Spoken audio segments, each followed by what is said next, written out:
नमस्कार, मेरा नाम है कौशल। आप देख रहे हैं स्पीच 24 न्यूज़। आज गोड्डा ज़िला में झारखंड के मुख्यमंत्री हेमंत सोरेन का आगमन हुआ था, जहां पे काफ़ी हुजूम का भीड़ लगा हुआ था। इतना भीड़ लगा था, हज़ारों लाखों की संख्या में भीड़ आया था हेमंत सोरेन को देखने के लिए। वहीं हेमंत सोरेन की सभी शिलान्यास के बारे में बोला, लाखों योजनाओं के बारे में बताया, मुख्यमंत्री फूलोबाई योजना उसके बारे में, अबुआ आवास के बारे में काफ़ी लाभ को लेने के लिए बात कही और काफ़ी भीड़ देखने को मिला।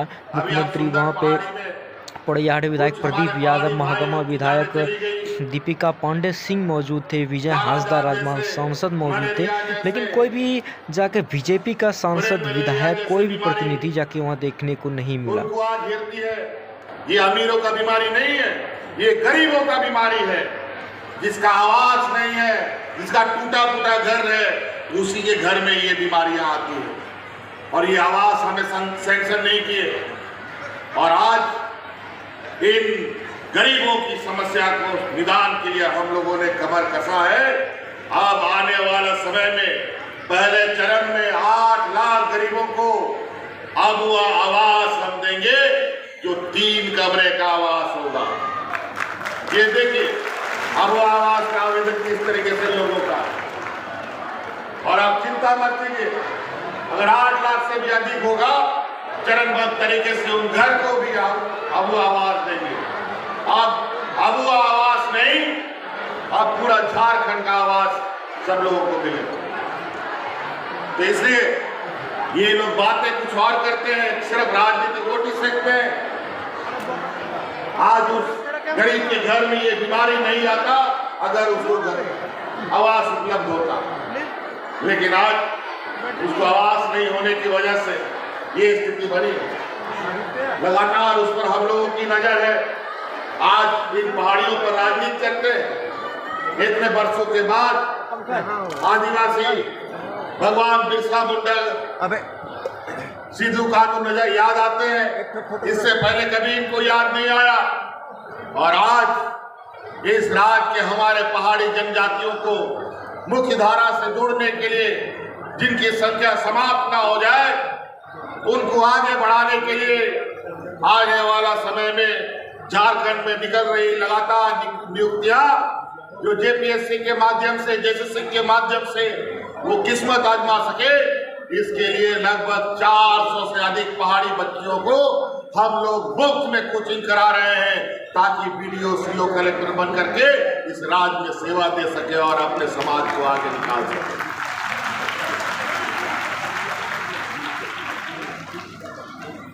और ये लोग कहते हैं कि इनका भला नहीं हुआ। अरे 20 साल लगा तुमको राज्य को दिशा देने के लिए।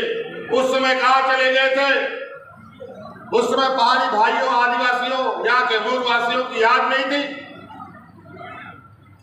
डबल इंजन की सरकार थी, क्या दिक्कत था? आज उनका हक अधिकार को भी आपने लूटा, और राज्य के हक अधिकार को भी जो केंद्र में बकाया है, उसको आपने उन्हें लाने से नाकामी दिखाई है।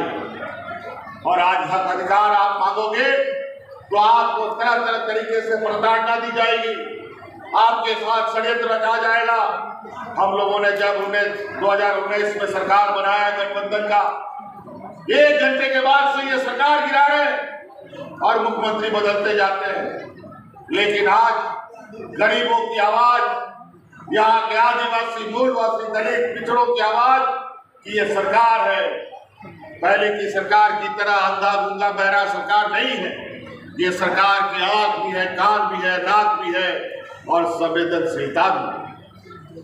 आज लगभग यहाँ पर हम लोगों ने ग्रामीण क्षेत्र की आवाज आई बाधित ना हो, इसके लिए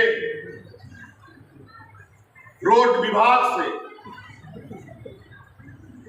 पथ निर्माण विभाग से, सिर्फ पथ निर्माण विभाग से लगभग 300 किलोमीटर की सड़कें सैंक्शन की है। पूरे सिर्फ गोड्डा जिला में, दूसरा जिला की हम बात नहीं कर रहे। 300 किलोमीटर और तो और आरयू से लगभग 500 किलोमीटर, लगभग 800 किलोमीटर सिर्फ गोड्डा जिला में बनेगा।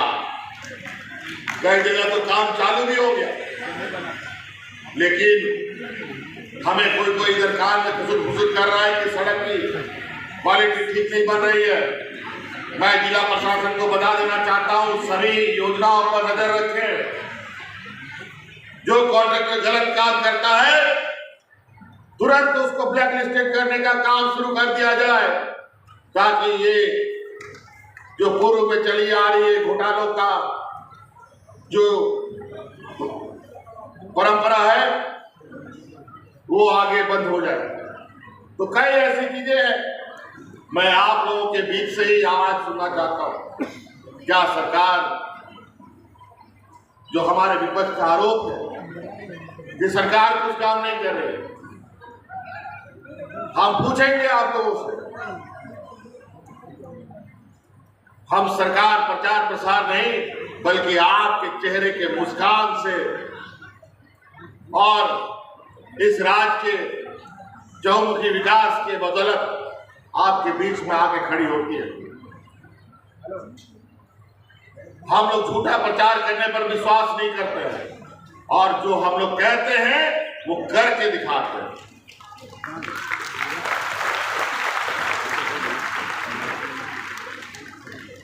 आज हमारे बूढ़े बुजुर्ग की बात हो, आज हमारे विधवा महिला की बात हो, आज हमारे विकलांगों की बात हो, आज हमारे पढ़े लिखे नौजवानों के रोजगार की बात हो, कम पढ़े लिखे नहीं पढ़े लिखे नौजवानों के लिए स्वरोजगार की बात हो, महिलाओं की बात हो, सभी के क्षेत्र में हम लोगों ने जो इन लोगों ने डंका पीटा है, जिस तरीके से इन लोगों ने नए नए प्रयोग करके गरीब को और गरीब कर दिया, मजदूर को मरने के लिए मजबूर कर दिया।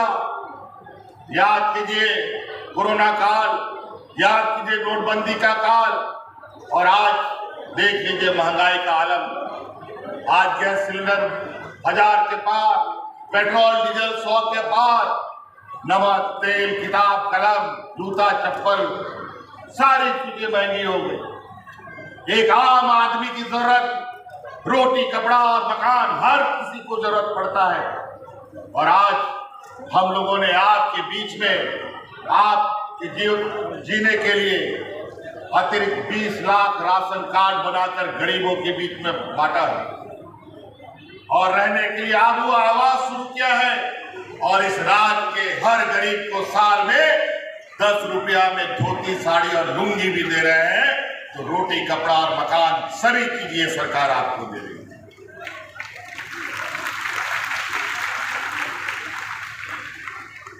शुरू में हम लोगों ने जो योजनाएं बनाई, हमें लगा पता नहीं लोगों को इस योजना से लाभ मिल पाएगा कि नहीं मिल पाएगा। इतने आवेदन आए, उसमें हम लोगों ने कम पैसे आवंटन किए थे उसमें, लेकिन कई जिलों में तो बड़ी बड़ी बसें लोगों ने खरीद ली कि जो गांव और शहर का जो रिश्ता था, जो आवागमन का रिश्ता था, वो बहुत टूटा फूटा रहता था। लगातार लोग गांव से आना जाना नहीं कर पाते थे।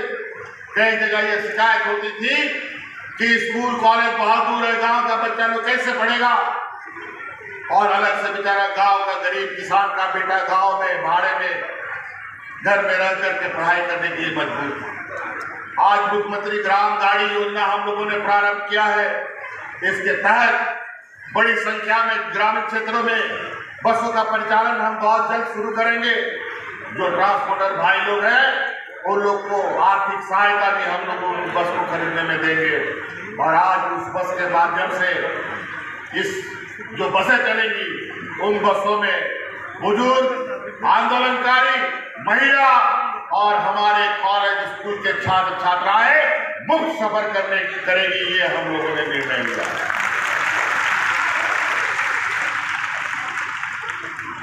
तो इसलिए साथी बातें बहुत है, हम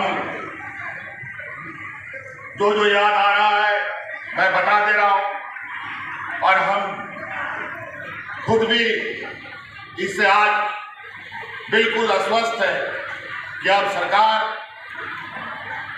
का जो प्रयोग था वो प्रयोग सफलतापूर्वक आगे बढ़ रहा है। और निश्चित रूप से आने वाला वो समय जब झारखंड युवा राज्य होगा। अगर ये गति बनी रही तो 25वां साल के बाद ये युवा राज्य खुद में अपना इतना ताकत इकट्ठा कर लेगा जो इस राज्य में और राज्यवासियों के ऊपर जो पिछड़ापन का कलंक लिखा हुआ है, इसको हम लोग बहुत तेजी से मिटाने का काम करेंगे। आज आपके महात्मा यहाँ पर, जहाँ हम लोग आज किस जगह पर है, यहाँ पर आप लोगों के लिए 300 बेड का अस्पताल भी हमने स्वीकृत कर दिया है, जगह भी मिल गई है। बहुत जल्दी आपको यहाँ पर एक खूबसूरत अस्पताल मिलने का अस्पताल देखने को मिलेगा, जहाँ आपको दूर दराज जगहों पर जाने का जरूरत नहीं पड़ेगी। ये लोग आज अपना बड़ा बड़ा ढिंडोरा पीटते हैं, हमने एम्स बनाया, हमने फलना ढेकना बनाया। जाके एम्स की स्थिति देख लीजिए, 15 साल पहले शुरू हुआ, आज ओपीडी से आगे नहीं बढ़ पाया। और उस चक्कर में राज्य सरकार को सैकड़ों एकड़ जमीन अधिग्रहण करना पड़ा, उसके लिए पूरा पैसा राज्य सरकार को देना पड़ा। करोड़ों रुपया का सड़क बना के देना पड़ा, अभी करोड़ों रुपया का बिजली और ग्रिड्स बना के देने का हमारी जिम्मेदारी हम पर थोप दिया गया है। लेकिन आज वहाँ ओपीडी से ऊपर नहीं, डॉक्टर भी नहीं, यहाँ तो छोड़िए देश के सभी एम्स आज वहाँ के डॉक्टर भाग रहे थे। इसीलिए साथी, हाँ बेटा जोर से बोलो,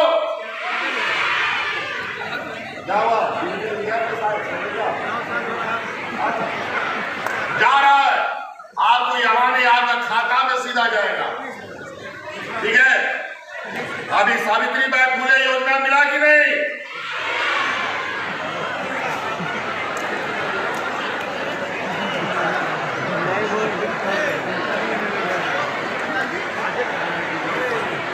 सावित्रीबाई फुले में जो 2 बच्चियों को मिल गया। आप जो बचे हैं उन सब के लिए उसमें हम लोगों ने नियम नहीं बनाया था। अभी तो ये हम दौरा कर रहे हैं, इस दौरान हमें पता चला कि हमारी और बच्चियां बच गई है। अब जितने भी बच्चियां बची है उन सभी बच्चियों को इस बार सावित्रीबाई फुले योजना से हम अच्छा दिन करने जा रहे हैं। अब आवेदन जो यहाँ लगा हुआ है, यहाँ पर आवेदन देना शुरू कर दीजिए ताकि हम आपकी पहचान कर पाए। इसलिए चलते चलते हमारे जानकारी में आ गया और हमने खुद भी डाला, इतना जल्दी करे गया विकास। जब तक हम ऑफिस में उस पर दस्तखत नहीं करेंगे तो होगा कहां से? हम तो 23 तारीख से खुद ही इस शिविरों के चक्कर लगा रहे हैं। चलिए, ये भी आप लोग को बहुत जल्दी मिलेगा। इसलिए कई यहाँ पर एक और हमें जानकारी मिली है, यहाँ पर भी खिलाड़ियों का उत्साह बड़ी तेजी से बढ़ने को देखने को मिल रहा है। कई बच्चे हमारे पास रांची में आकर के हमें खेल के प्रति कई सारे गुड्डा में गतिविधियां हैं जिसको प्रोत्साहन करने का आग्रह किया है। मैं आपको स्पष्ट करना चाहता हूं, झारखंड पूरे राज्य में खेल को लेकर भी एक अलग पहचान बना सकता है। लेकिन दुर्भाग्य की बात है, 20 साल में कभी भी खिलाड़ियों के प्रति कोई संवेदना ही नहीं दी। तो आपने देखा कि आज गांव-गांव आपके यहाँ खेल के मैदान बन रहे हैं, फोटो खेल मैदान, प्रखंड स्तर पर स्टेडियम का निर्माण, जिला स्तर पर स्टेडियम का निर्माण किया जा रहा है। अभी हाल के दिनों में हम लोगों ने महिला हॉकी एशियन चैंपियनशिप शुरू किया था, रांची में 10 दिन तक चला और इतना लोगों का उत्साह, मानो क्रिकेट फिर इतना देखने को लिए लोग उमड़े। और अभी जनवरी से फिर पूरे उत्साह को देखकर वर्ल्ड हॉकी फेडरेशन ने झारखंड को ही मेजबानी देने के लिए निर्णय लिया। अभी पूरा दुनिया का लगभग 8 देश हमारे राज्य में आएंगे और अपना क्वालिफाइंग मैच खेलेंगे। ये विरले ही मिलता है, ऐसा आयोजन करने का मौका मिलता है। और हमने कहीं कोई आवेदन नहीं दिया, स्वतः दुनिया के हॉकी के फेडरेशनों ने ये निर्णय लिया। कहीं ना कहीं इस राज्य की क्षमता को वो भी पहचानने लगे हैं। इसीलिए आपके जिले में भी अनेकों तरीके के खेले जा रहे खेल को आगे बढ़ाने के लिए हमने जिला उपायुक्त को कहा है और बहुत जल्द जो भी यहाँ आपके बीच में खेले जा रहे खेल उनको आगे और बेहतर करने की दिशा में हम लोग बढ़ेंगे और बच्चों के लिए जो हमने नियम बनाया है, पहली बार आप लोग ओलंपिक में और बड़े बड़े खेल में अपने प्रतिस्पर्धा के माध्यम से अगर आप अच्छे मेडल लेके आते हैं तो सरकार आपको आर्थिक सहायता भी सम्मानित राशि उपलब्ध कराती है। अभी कई बच्चों को हम लोगों ने दिया, खिलाड़ियों को, तो आप खेल के माध्यम से भी आगे बढ़ सकते हैं। तो इसलिए समय के अभाव में हम अपनी बातों को समाप्त करना चाहते हैं। अभी हमें और भी कार्यक्रमों में जाना है। बहुत बहुत धन्यवाद आप सभी ग्रामीणों, किसान भाइयों, माताएं, बहनें, आज की उपस्थिति के लिए बहुत बहुत आभार करते हुए अपनी वाणी को समाप्त करता हूँ। जोहार।